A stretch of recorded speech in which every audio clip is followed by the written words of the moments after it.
तो आज हम लोग बात करेंगे ऑटोफेजी की। तो ऑटोफेजी एक बहुत ही नया टॉपिक है आपकी पैथोलॉजी 10th एडिशन का, और ये एक अपडेट की तरह देखा जा सकता है। तो ये एक इम्पॉर्टेंट टॉपिक हो सकता है आपके फ्यूचर एग्जाम्स के लिए, ठीक है ना। तो हम लोग स्टार्ट करते पहले ये समझने की कोशिश करेंगे कि ये नया टॉपिक है तो इसका मतलब क्या है। ऑटोफेजी का मतलब क्या होता है, इसका मैकेनिज्म क्या होता है, इसके एग्जाम्पल्स क्या क्या हो सकते हैं। तो बात करते हैं ऑटोफेजी की। तो सबसे पहले हमें यह समझना होगा कि इसका मतलब क्या है। तो ऑटो का मतलब होता है सेल्फ, और फेजी का मतलब ईटिंग होता है। तो क्या हो गया, ये सेल्फ ईटिंग होता है, ठीक है ना। सेल्फ ईटिंग, या इसी को क्या कह सकते हैं, सेल कैनाबॉलिज्म। कैनाबॉलिज्म का मतलब आप लोग जानते हो कि खाना, जैसे जिंदा, ये क्या होता है ना, कैनाबॉलिज्म एक प्रैक्टिस होती है जिसमें जैसे कि मुर्दे को खाया जाता है, ठीक है ना। तो ये भी एक तरह का सेल कैनाबॉलिज्म है, ठीक है ना। तो ये जिंदा आदमी को खाना या मरे हुए आदमी को खाना, तो उसको कैनाबॉलिज्म की एक प्रैक्टिस कहते हैं, ठीक है ना। तो इसके कॉजेज क्या क्या हो सकते हैं, इसके कॉजेज क्या क्या होगा, ऑटोफेजी कब होगी। एक जैसे हम लोग बेसिक आइडिया लगाने की कोशिश करें, कोई भी सेल्फ ईटिंग सेल क्यों करना चाहेगा, अपनी ही ईटिंग क्यों करना चाहेगा। अब चाहे तो उसको मल न्यूट्रिशन हो, चाहे तो उसको न्यूट्रिशन प्रॉपर नहीं मिल रहा हो, तभी तो वो सेल्फ ईटिंग करेगा। चाहे सेनाइल हो या पुराना हो चुका हो, सेनाइल मतलब क्या होता है, बुढ़ा होना, ठीक है ना। कैंसर हो गया हो किसी चीज का, या न्यूरो डिजेनरेटिव डिजीज, और न्यूरो डिजेनरेटिव डिजीज कौन सी होती है, अल्जाइमर डिजीज हो सकती है, ठीक है ना। तो ऑटोफेजी को किसने डिस्कवर किया था और इसके मैकेनिज्म किसके दिए थे, तो ये आपका एमसीक्यू का एक सवाल बन सकता है। तो इसका नाम था सर वाई ओजुमी। ये जापान का एक ये है रिसर्चर है जिसने ऑटोफेजी डिस्कवर की है, सर वाई ओसुमी, ठीक है ना। और इसी कारण से इसको 2016 में नोबेल प्राइज का पुरस्कार मिला था। नोबेल प्राइज तो आप लोग जानते हैं। और इसमें कौन सी जीन जो कि सबसे ज़्यादा इंपॉर्टेंट है, जो हमें याद रखनी है, कौन सी जीन इन्वॉल्व होती है, तो इस जीन का नाम है ATGS1 जीन। क्या नाम है इस जीन का, ATGS1 जीन। और इसका मार्कर कौन सा है, तो आपसे पूछा जाए कि ये ऑटोफेजी का मार्कर कौन सा है, तो आप हमेशा क्या बताओगे, LC3 प्रोटीन, ठीक है ना। LC3 प्रोटीन कहते हैं उसको। तो इसके बारे में हम बाद में डिस्कस करेंगे। अभी थोड़ा सा हम लोग इसके टाइप्स के बारे में जान लें, ऑटोफेजी के क्या क्या टाइप्स हो सकते हैं, ठीक है ना। तो बेसिकली ऑटोफेजी के जो हैं 4 टाइप्स होते हैं। ऑटोफेजी के 4 टाइप्स होते हैं, क्या क्या होते हैं। पहला भाई मैक्रोफेजी आ सकता है, बड़ा सेल होता है। मैक्रो मतलब समझते हो, बड़ा होता है, ठीक है ना। माइक्रो ऑटोफेजी हो सकता है, ठीक है ना, छोटा मतलब।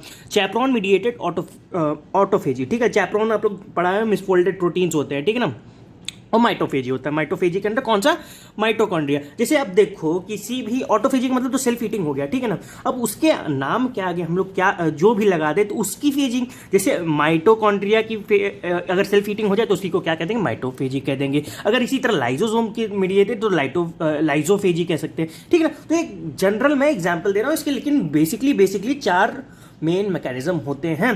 तो मैं बात करूं शुरुआत से लेके, तो मैक्रोफेजी तो मैं बाद में बात करूंगा डिटेल से, अभी खाली से इसका बैकग्राउंड थोड़ा समझ लो।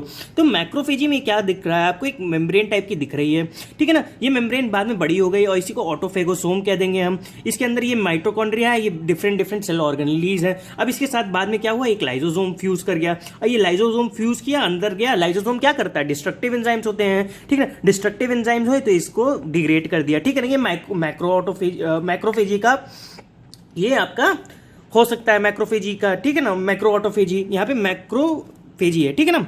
तो अब यहाँ पे माइक्रो ऑटोफेजी की मैं बात करूँ कि ये लाइजोसोम है, ठीक है ना। लाइजोसोम में अब डायरेक्ट फ्यूजन हो गया। यहाँ पे तो आप मेम्ब्रेन बना के कर रहे थे, यहाँ पे पहले मेम्ब्रेन बनाई आपने तब ना लाइजोसोम फ्यूजन, यहाँ डायरेक्ट फ्यूजन हो गया, ठीक है ना। लाइजोसोम का डायरेक्ट फ्यूजन हो गया तो यहाँ पे क्या हुआ, एक मेम्ब्रेन बाउंड स्ट्रक्चर में लाइजोसोम के में बन गया और इसी बाद में डिस्ट्रक्ट कर दिया, ठीक है ना, लाइजोसोम में। अब चैपरॉन मीडिएटेड में क्या होता है, चैपरॉन मीडिएटेड थोड़ा सा अलग होता है। यहाँ पे क्या होता है कि मिसफोल्डेड प्रोटीन होती है। पहले तो चैपरॉन क्या समझते हैं अपन, ठीक है ना। चैपरॉन में क्या क्या आता है, हीट शॉक प्रोटीन, HSP के बारे में आपने सुना ही होगा, ठीक है ना। HSP अगर नहीं सुना है तो आप अपने जो सेल इंजरी चैप्टर है वो थोड़ा सा ढंग से पढ़ना, तो आपको पता चलेगा। रॉबिन्स में बहुत ही अच्छा कॉन्सेप्ट है हीट शॉक प्रोटीन को लेके, तो वहाँ पढ़ोगे बहुत मजा आएगा उस चीज़ को पढ़ने में, ठीक है ना। तो देख लेना उस चीज़ को। तो मिसफोल्डेड प्रोटीन में क्या हो गया कि इसमें एक हम लोग स्ट्रक्चर अटैच कर देते हैं, इसमें क्या आता है, हीट शॉक प्रोटीन हो उसको कहते हैं, ठीक है ना। अब लाइजोसोम के ऊपर एक रिसेप्टर होता है, अब वो रिसेप्टर के ऊपर सवाल आता है आपका, ठीक है ना। कौन सा रिसेप्टर होता है, वो LAMP2A रिसेप्टर होता है, जिसके थ्रू ये जो आपका मिसफोल्डेड प्रोटीन है, हीट शॉक प्रोटीन जो है, इसे बाइंड करता है लाइजोसोम से, ठीक है ना, LAMP2A के थ्रू। अब ये LAMP2A क्या करता है कि इस चीज को अंदर, मिसफोल्डेड प्रोटीन को ये लाइजोसोम के अंदर ले जाएगा। अब लाइजोसोम के अंदर ले जाया तो ये क्या कर देगा, इसको डिग्रेड कर देगा और ये ईटेन अप हो जाएगा, ठीक है ना। यही मैकेनिज्म है बेसिकली। तो इसमें मेन सवाल क्या है, LAMP2A जो रिसेप्टर होता है वो रिस्पॉन्सिबल होता है चैपरॉन मीडिएटेड ऑटोफेजी के लिए। अब माइटोफेजी की मैं बात करूँ, माइटोफेजी क्या होता है, यहाँ पे भी सेम मैक्रोफेजी की तरह एक मेम्ब्रेन बाउंड स्ट्रक्चर बनेगी, इसको कवर की और लाइसोसोम आया, इसे फ्यूज हो गया, डिग्रेड हो गया। इसकी भी मैकेनिज्म मैं डिटेल में आगे बात करूंगा, ठीक है ना। तो नेक्स्ट हम लोग देखते हैं कि एक बेसिक हम लोग डायग्राम समझने की कोशिश करते हैं कि मैक्रो ऑटोफेजी और माइक्रो ऑटोफेजी में क्या अंतर होता है, ठीक है ना। मैक्रो ऑटोफेजी और माइक्रो ऑटोफेजी में, ठीक है ना। तो यहाँ पे भी देखो मेम्ब्रेन बन गई, ये मेम्ब्रेन जाके ये ऐसे पूरा कवर कर ली। अब कवर करने के बाद क्या होगा, ये लाइसोसोम के अंदर आएगी, ये इससे लाइसोसोम का फ्यूजन होगा। लेकिन यहाँ क्या माइक्रो ऑटोफेजी में क्या होता है, डायरेक्टली लाइसोसोम से फ्यूज की और डायरेक्टली डिग्रेड की। तो यही थोड़ा सा डिफरेंस होता है मैक्रो ऑटोफेजी और माइक्रो ऑटोफेजी में। मैक्रो ऑटोफेजी में जो है पूरा एक मेम्ब्रेन बना के फ्यूजन होगा, लेकिन यहाँ पे डायरेक्ट फ्यूजन हो जाएगा माइक्रो ऑटोफेजी में। तो मैक्रो ऑटोफेजी के हम लोग जो डिटेल थोड़ा समझने की कोशिश करते हैं, ठीक है ना। अब मैं एक चीज आपको बताऊंगा, थोड़ी सी इंफॉर्मेशन है, तो ये रटने वाली चीज है, तो ये याद करना पड़ेगा आपको। इसमें कोई जैसे आपको समझने वाली चीज है ज्यादा है नहीं, थोड़ा सा याद करना और समझाने वाला तो मैं पूरा समझाऊंगा आपको। अब मैक्रो ऑटोफेजी का मैकेनिज्म हम लोग क्या समझने की कोशिश करें। पहले तो एक चीज जानो, जो एमटॉर क्या होता है, एम टारगेट ऑफ रापामाइसिन, ठीक है ना। इसको क्या कहते हैं, एम टारगेट ऑफ रापामाइसिन कहते हैं। एमटॉर क्या करता है, इनिबिट करता है किसको, ऑटोफेजी को इनिबिट करता है। किसको इनिबिट करता है, ऑटोफेजी को। और बेसिकली वो है मैक्रो ऑटोफेजी को इनिबिट करता है एमटॉर, ठीक। अब ड्रग विच इनिबिट्स एमटॉर, अब इसी एमटॉर को इनिबिट करने के लिए ड्रग होती है, उसको क्या कहेंगे, राइपामाइसिन। अब रापामाइसिन का कॉन्सेप्ट कहां से है, आप देखो इसके नाम में ही है, M target of rapamycin, M target of rapamycin. और इसी को कौन इनिबिट करेगा, प्रमोट नहीं करेगा, इनिबिट करेगा रापामाइसिन, ठीक है ना। तो ये एक सवाल आपका बनता है कि एमटॉर को कौन इनिबिट करता है, रापामाइसिन, ठीक है ना। अब रापामाइसिन ने अगर एमटॉर को इनिबिट कर दिया तो ये जो है ऑटोफेजी इनिबिट नहीं हो पाएगी, क्योंकि एमटॉर जो है इनिबिट कर रहा था ऑटोफेजी को, ठीक है ना। अगर रापामाइसिन ने एमटॉर को ही इनिबिट कर दिया तो ऑटोफेजी तो प्रमोट हो जाएगी, ठीक है ना। तो समझ रहे हो इस चीज को, ठीक। तो हम नेक्स्ट हम लोग बात करते हैं कि इसका मैकेनिज्म। तो इसका मैकेनिज्म बेसिकली आपको थोड़ा सा समझने की जरूरत है, ठीक है ना। यहाँ पे क्या होता है, पहले तो एक ULK1 कॉम्प्लेक्स बनता है, जिससे ये फैगो4 टाइप का स्ट्रक्चर बनाता है। फैगो4 इसी स्ट्रक्चर को कहते हैं, ठीक। अब ये क्या करेगा, ULK1 कॉम्प्लेक्स आगे जाके बैक्लीन 1 को एक्टिवेट कर देगा, बैक्लीन 1 को। अब बैक्लीन 1 इसको क्या करेगा, थोड़ा सा और बड़ा कर देगा, इसी मेम्ब्रेन को थोड़ा सा बड़ा कर देगा, ठीक। अब ये क्या करेगा, ये आगे जाके LC3, अब मैं बता रहा था ना, लाइट चेन प्रोटीन 3 को ये एक्टिवेट करता है। और ये लाइट चेन प्रोटीन 3 जो है ये मार्कर है ऑटोफेजी का, ये याद रखना, ये बहुत ही इंपॉर्टेंट है। अब ये इसका क्या मैकेनिज्म है, इसका मैकेनिज्म हमें समझना पड़ेगा ना। तो ये क्या करता है, ये इलॉन्गेशन में हेल्प करता है, it is helps in elongation. अब इसी के कारण एक हमारा स्ट्रक्चर बन गया जो बेसिक स्ट्रक्चर होता है, ये ऑटोफेगोसोम बन गया मैक्रो ऑटोफेजी में। अब ये ऑटोफेगोसोम मैंने आपको बताया था पीछे भी कि लाइसोसोम से फ्यूज होगा, लाइसोसोम से फ्यूज होगी क्या हो गया, डिग्रेडेशन हो गया, और ये पेप्टाइड्स में बन जाएगा, पेप्टाइड से टूटेगा, ठीक है ना। बेसिक कोई भी सबस्ट्रेट अपना होता है अगर, ठीक है ना। अब मैं इसका एक रिलेशन बताऊंगा, BCl2, अगर आपने पढ़ा है अपने एपोप्टोसिस में, BCl2 एक जगह आता है, ठीक है ना। तो BCl2 और ये आपका बेक्लीन में क्या रिलेशन होता है, ठीक है ना। एक BCl2 और बेक्लीन में भी कुछ रिलेशन होता है जो कि आपको जानना बहुत ही जरूरी है। तो यहाँ पे बेसिक इसका कॉन्सेप्ट आप समझ लो कि BCl2 जो है बाइंड करेगा, किससे बाइंड करेगा, BCl2 अब किससे बाइंड करेगा, बेक्लीन 1 से बाइंड करेगा, और क्या करेगा, इनिबिट कर देता है ऑटोफेजी को। BCl2 बेक्लीन से अगर बाइंड किया तो ऑटोफेजी इनिबिट होगा। आप देखो ये BCl2 है, ये बेक्लीन है। अब बेक्लीन अगर अकेले रहेगा तो ये स्टिमुलेशन ऑफ ऑटोफेजी का स्टिमुलेशन कर देगा, नॉर्मल सी बात है भाई, ठीक है ना। और ये क्या करेगा, इनहिबिशन ऑफ ऑन्कोजेनेसिस, भाई ऑन्कोजेनेसिस नहीं होगी, यहाँ पे ऑटोफेजी हो गया, ऑन्कोजेनेसिस खत्म, ठीक है, बेक्लीन 1 के कारण। अब लेकिन यहाँ पे बेक्लीन आ गया, अब बेक्लीन क्या करेगा कि ये इससे बेक्लीन 1 से ये बाइंड कर गया, BCl2 बेक्लीन 1 से बाइंड कर गया। अब क्या होगा, अब बेक्लीन जो है बाइंड कर गया, अब इसका ये अपना काम तो कर नहीं पाएगा, ये क्या कर देगा, इनहिबिशन ऑफ ऑटोफेजी का इनहिबिशन कर दिया, और इससे क्या होगा, ऑन्कोजेनेसिस की प्रमोशन हो जाएगी, ऑन्कोजेनेसिस प्रमोट कर देगा, ठीक है। तो इसका ये बेसिक कॉन्सेप्ट है BCl2 और बेक्लीन 1 का।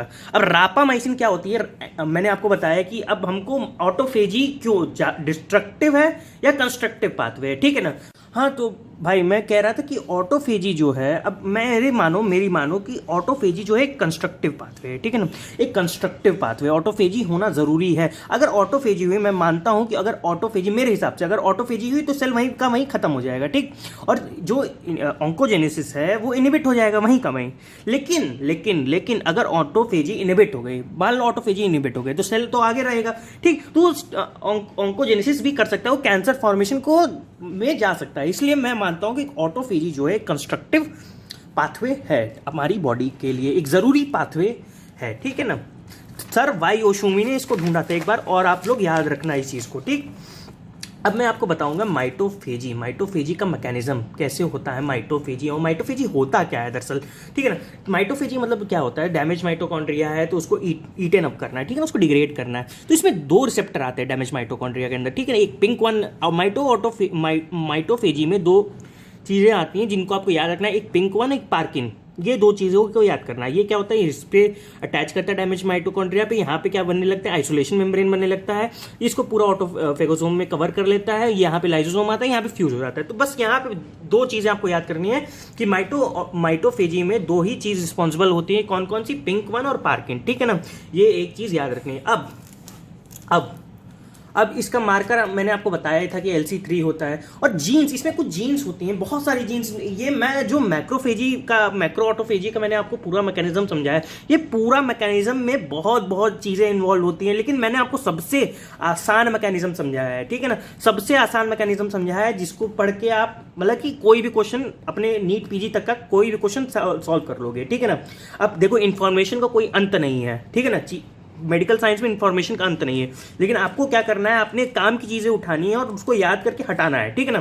तो वही मैंने किया है। अगर आपको और डिटेल पढ़ना है तो आप और डिटेल में पढ़ सकते हो, ठीक है ना, क्योंकि पैथोलॉजी में आपकी MD भी होती है, UG तो है ही, MD भी होती है, उसमें PhD भी आदमी कर सकता है, ठीक है ना। तो कोई सिलेबस का अंत नहीं है, लेकिन जो मैं बता रहा हूं अगर उतना पढ़ लोगे तो आपके काम भर का हो जाएगा, ठीक है ना। अब मैं देखता हूँ कि जीन्स में डिजीज, इसमें कौन कौन सी जीन्स में डिजीज हो सकता है, ठीक है ना। तो 85 में का अगर जीन का म्यूटेशन बाई चांस हो गया, जीन्स में कुछ म्यूटेशन हो गया, तो यहाँ पे ट्यूबरक्लोसिस हो जाएगा। और एक जगह आपकी इंटेस्टाइन में अगर आया है कि ATG16L के कारण यहाँ पे क्रोन्स डिजीज भी हो सकता है, ठीक है ना। अब ऑटोफेजी और न्यूरो डीजनरेटिव डिजीज में एक कोरिलेशन हमें अगर बनाना हो तो क्या होता है, कोरिलेशन कुछ मैं बता दूं आपको। तो एक अल्जाइमर डिजीज में क्या होगा कि ऑटोफेजी आपकी बढ़ जाएगी, अल्जाइमर डिजीज में क्या होगा, ऑटोफेजी बढ़ जाएगी। मैंने आपको बताया था स्टार्टिंग में कि न्यूरो डीजनरेटिव डिसऑर्डर के केसेस में क्या होता है, ऑटोफेजी बढ़ जाती है, ठीक है ना। और हंटिंगटन डिजीज में क्या होता है कि ऑटोफेजी आपकी डिक्रीज कर जाएगी, तो ठीक है ना। तो ये आपका बेसिक सा ऑटोफेजी का कॉन्सेप्ट रहा, तो उम्मीद है आपको पसंद आया होगा, ठीक है ना। तो मिलते हैं नेक्स्ट वीडियो में, बाय।